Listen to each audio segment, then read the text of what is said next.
Sandeep Manchanda. Welcome to the channel Kahanis Golden Bytes. Thank you for taking out your time to be on the channel, Sandeep. Oh, thank you. Great to see you, Jovi. Lovely, Sandeep. Thank you once again. Sandeep, for the benefit of our viewers, could you give a little bit of your background, what you're doing, what you've done, Sandeep, for the benefit of our viewers, please? Yeah, I mean, I can talk business and I can talk personal. I think number one always is personal. You know, I'm a father of three and a Lovely, husband, right? So lovely, that's lovely, always number one in life.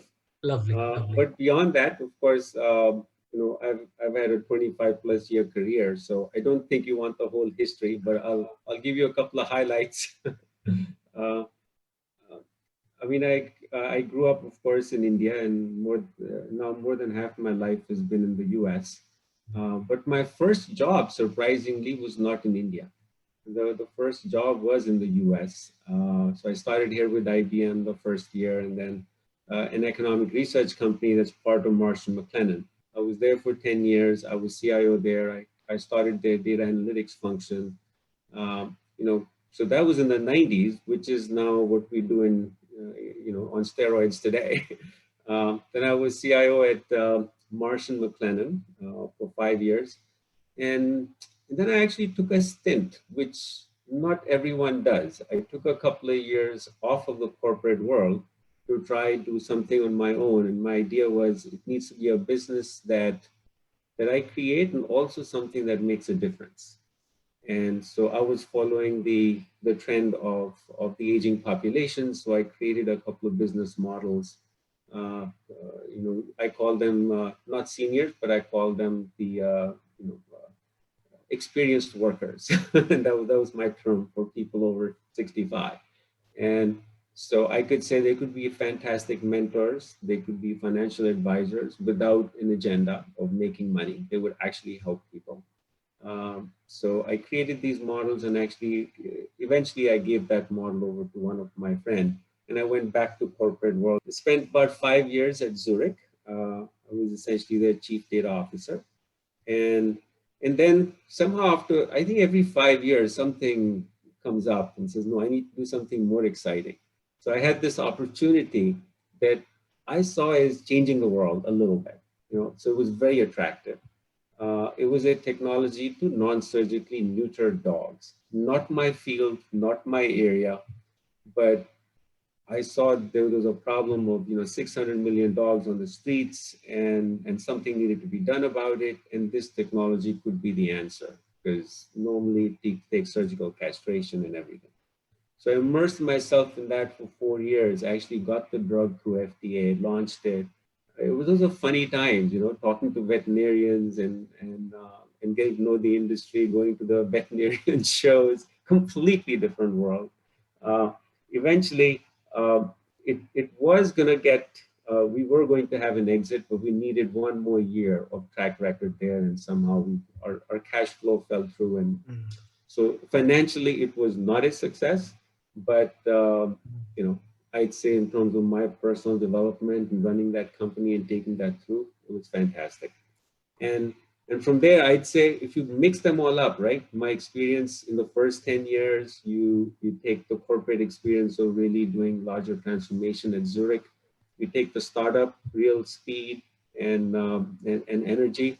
You combine that together, you get my EXL role, where I'm responsible for new industry solutions and partnerships. Now here I'm focusing completely on the life space. I have an insurance background, so that's relevant there.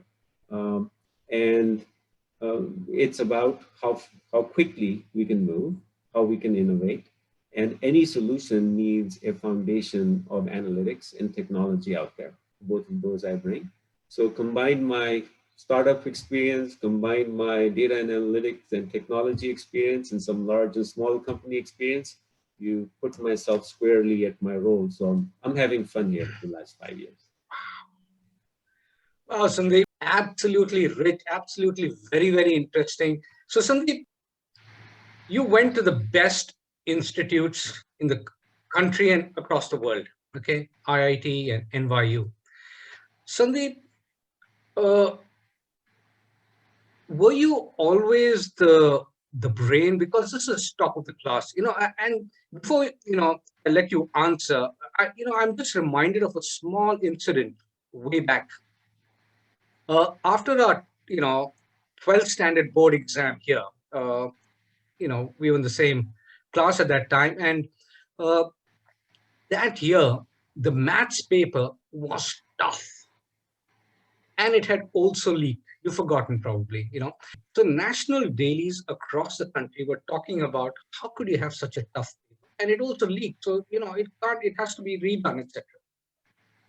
As luck would have it, it was there was a retest. So the maths paper was given again.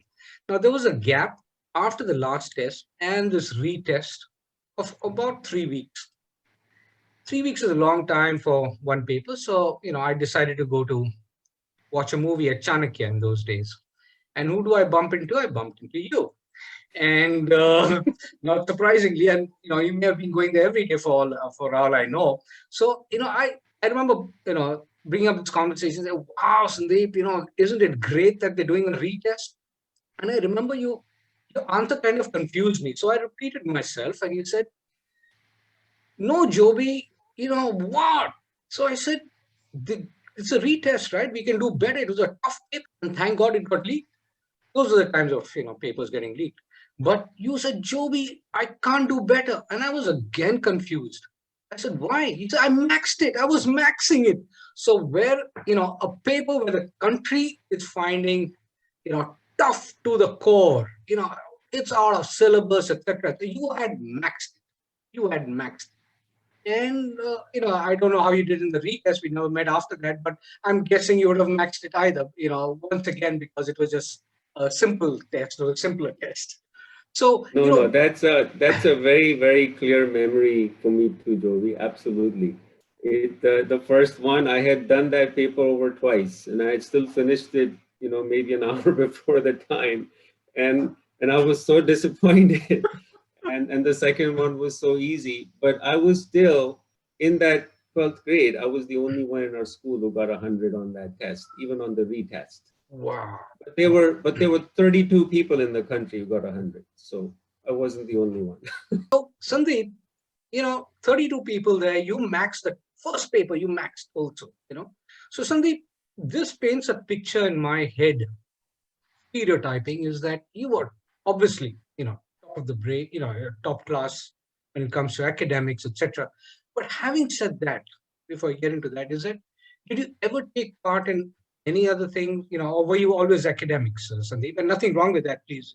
I'm not trying to, Oh put no, no, down Joby, academics. I prided myself as being the opposite of my brother. My brother was completely amazing. I think I got better towards the end when there was a reckoning that I needed to get better around 10th, 11th, 12th grade, that this was serious business. Until the 10th grade, it was not very serious business for me. And and I had a lot of fun. Yeah, I was never top of the class in academics. I may be among the top few, but I was never top class, right? Um, and yeah, I mean, I did dramatics. I in Really? school. My first memory is in second grade. I was a mouse in Pipe. Wow. So you started in second grade. You actually got into dramatics. Wow. Yeah, Okay. yeah, it was a very tough role. You had to really make sure that uniform was on perfectly and the ears were showing and the crawl was perfect, and you had to follow the others together, not left behind. There was a lot of details you had to make sure you had it right. Good for second grade. But then, in seventh grade, there was a very cool play, and actually that was with one of our politician colleagues, Ajay Makan.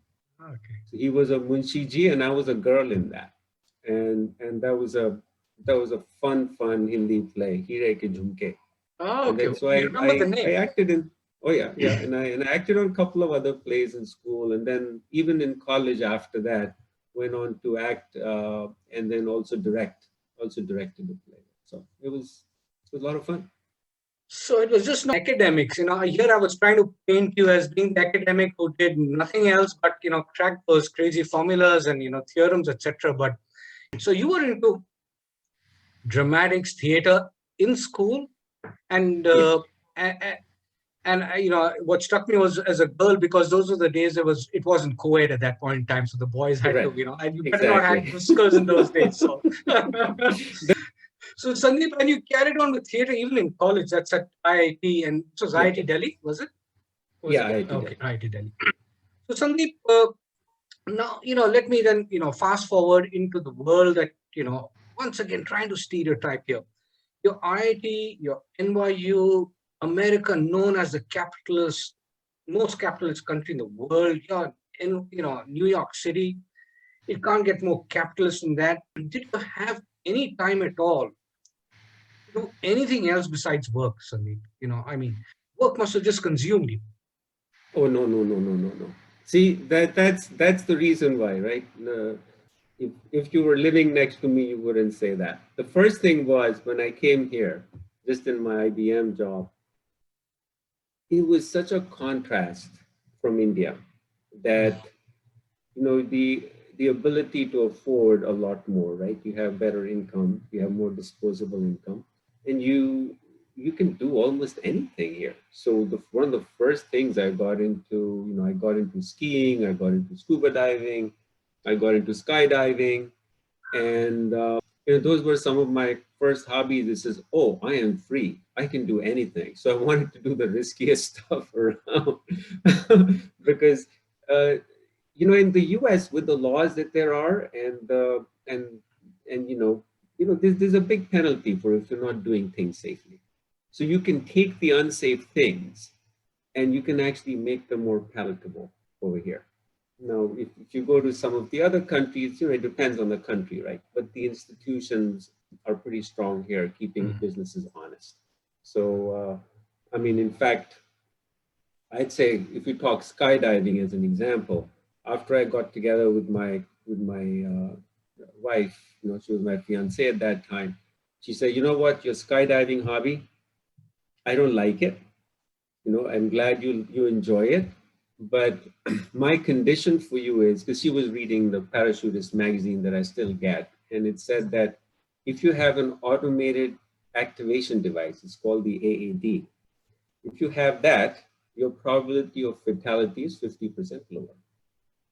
And that's a device that you put on your reserve parachute, which it says if you're going above 78 miles an hour at 1100 feet, it's like a little explosion and it breaks your reserve cable and it deploys it. So in case something happens, it does it, right? And so the story was that I was going to buy a new rig, and I could buy a used one for $1,500. I have to pay $4,000 for a new one, right? But the old one, you can't put an AED into it. So I so wanted to buy the used one. It was such a good deal. We're always looking for good deals in India, right? Right, But right, because of her, I had to buy the new one. And not only buy the 4,000 new one, I had to spend another 1,500 to put the AED into it, right? And right, guess what? right, right. 2 years later, I'm skydiving, and somehow I pack my chute in such a way, and it's a cold day that I can't feel my pilot chute. I can't open my main in a couple of attempts. I go for the reserve, and the reserve doesn't open. And at 1,100 feet, my AED fires. And I'm up above the trees, and I land in somebody's front yard. Nice, safe, and sound, right? Oh my. I'd say I'm alive because of my wife today, with all the risky sports I did. So these are partnerships that you sometimes don't think, these are changing events in life. It says, hey, what a difference she made. So yeah, no, I did crazy things besides work. So Sandeep, one incident itself was crazy to hear, Sandeep. So, but Sandeep, what do you have to, tell people who've left their hobbies or their interests, work, immersed in their work? Is it better? Are you better today because of the hobbies and different interests that you've pursued? Has that made your life much better? What would you share with on that? You know, there were different, now as you know, I've gone through different parts of my career. And I'd say the part I It's a little bit like that today, but I think I can't recall a better time than when I was at the startup, getting this product through FDA. You know, imagine I was submitting the application from my laptop to the FDA for approval, all the documentation for manufacturing, our clinical trials, everything, right? So that it was a small company, right? And I'd say that was a time, and the mission was so big. Mission was this, rampant dog population, a great way to control it, and pain-free way of neutering dogs, right, without surgery. It was such a great mission that I'd say work was so much fun. You could be in the zone at work, and I didn't feel I could immerse my identity in work and be fully satisfied with it, right? I almost Sure. pursued nothing in those 4 years, right? Uh, so yeah, I mean, if the work is so much fun, right? Mhm. It's all consuming, you're in the zone, I don't see an issue with that, right? And I also think the work, then you need to know that the work that you're doing is also creating a positive impact in the world. So if you're successful, the world's a better place. So kind of it'll be hard for me to work for an oil company. It'll be hard. I'm not saying no, but Yeah. it'll be Yeah. hard because I would have to really figure out how it will positively impact the world. It could be that we are rapidly, like the oil companies are taking on, right? They're Mhm. taking on big investments and actually weaning us from oil. So there Mhm. could be those contexts out there. But Mhm. cigarette company would be even Yeah. tougher. So it has to be something that you can see makes a difference. But other than that, I mean, even in that case, right? I would say I'm making an excuse there. To me, our identity cannot be tied to work. Because then when the work goes away, or work falls apart, or something goes wrong, suddenly your identity is shattered. Mhm. And so to me, just to be more successful at work, more stable at work, and more joyous at work, I think having a serious activity is very important. So, Sandeep, have you tried, something a little different that you thought you would never do? Something that is probably, close to theater or anything else? Yeah. So, after I'd done a lot of skydiving, and I guess our first daughter was born, and my wife was like, okay, that's it. With or without AAD, you're not skydiving again. I had to find something that people fear more than anything, right? So, which is public speaking. Public speaking, I was already doing, but I guess the next one after that is probably stand-up comedy. so, so um, I think that's when I started with stand-up comedy, and the context really was Really? that my speaking engagements were few and far in between, and my wife found me a little workshop in New York. It's in New York, right? You have a workshop for everything over here. She found me a comedy workshop, and I attended it, and I loved it, and I got into it. So, hold on. Let me get this right, Sandeep. So here's NIT, IIT, NYU, you know, top companies of the world, and you're doing stand-up comedy, experimenting with that. Really? Yeah, Okay. it makes so much sense, no? Wow, you're smashing the stereotype out of the window. And this is a long time back, when stand-up comedy, at least, in parts of the world that I'm used to, uh, hadn't been exposed to stand-up comedy, and of course today, thanks to the internet, etc., that it's exploding everywhere. But so tell me more, Sandeep. Could you, Yeah, I mean, this was almost 2002, right? And so I started with that. And the funny thing is, my first gig was at Caroline's um, in New York, which is a pretty popular spot there. But the way it worked is that, um, you know, of course, you did the workshops, you kind of got an opportunity to do that, and all friends and family came, so it was a friendly audience. But let me tell you, if you bombed a joke, whether it was your mom or your friend or anyone, nobody was going to laugh. It did not matter. There was a friendly audience. If it was not funny, nobody was laughing. It was funny, people were laughing. It was shocking, right? I thought it would be so much easier. They're all my friends. Of course, they'll laugh at all my jokes. No, sir. Wow, wow, so true, so true. Wow. uh, and so then to really practice it and get better at it, I found even when I was, because I was traveling at that time a lot, so I was CIO of Marsh McLennan at that time, so I had a busy schedule, but I would find out if there was a local club that I could do an open mic or a bringer show on. So, it was an easy. I think it's still, you still have bringer shows out there, and I do them occasionally, less so now. I was doing it very intensely at that time, but it's really been a lot of fun. It gives me an outlet for that Yeah. in my comedy. Sandeep, Sandeep, I'm just so happy that we could have this conversation. You've just, it was absolutely beautiful. You've thrown the stereotype out of the window, really out of the window, out of the park. You've hit the ball. Sandeep, it gives me great joy to know that someone with your background, your profile, etc., is also enjoying various hobbies, interests, and not today. You've been doing it over, right from the beginning. So, very, very clearly trying to demonstrate that there's more to life than just, simply work. Your life is actually. Sandeep, with that, I want to, just thank you for your time. I know you're caught up, you're so tight on time, but I want to really thank you for being on this channel, Sandeep, sharing a bit of your views. Thank you so much for coming on the channel, Sandeep. Sure. Well, it was great to catch up with you, Joey. Thank you, Sandeep.